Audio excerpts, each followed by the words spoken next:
स्वागत है आप सभी का मोटिवेशनल कहानियों में। आज की कहानी का शीर्षक है जैसी मनस्थिति वैसी परिस्थिति। एक बार एक छोटा सा राज्य था।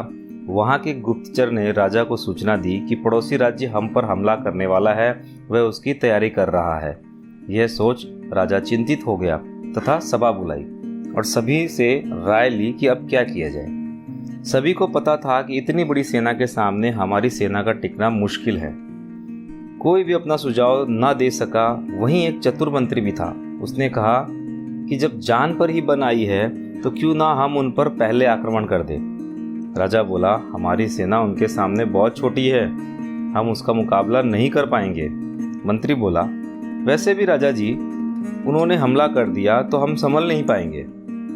अभी हम हमला करते हैं तो वह खुद युद्ध के लिए तैयार नहीं हैं, तो हमारे जीतने के आसार ज़्यादा हैं।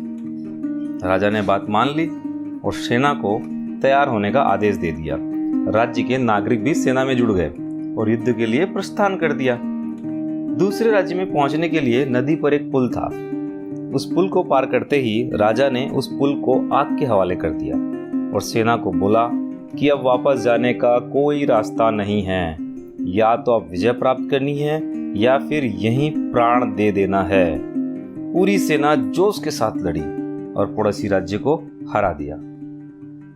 दोस्तों, जैसे राजा ने अपनी सेना के असफलता के सारे रास्ते बंद कर दिए थे, उसी तरह जब मनुष्य के सारे रास्ते बंद हो जाते हैं तो वह मेहनत करता है और सफलता हासिल करता है। अपने आप को खुद के काम में झोंक दीजिए। असफलता के बारे में सोचना छोड़ दीजिए, क्योंकि आपके पास असफलता का कोई कारण नहीं है। हिरण की रफ्तार 90 किलोमीटर प्रति घंटा होती है और शेर की 60 किलोमीटर प्रति घंटा। फिर भी हिरण हार जाता है, क्योंकि वह डर की वजह से रुक रुक कर पीछे देखता है।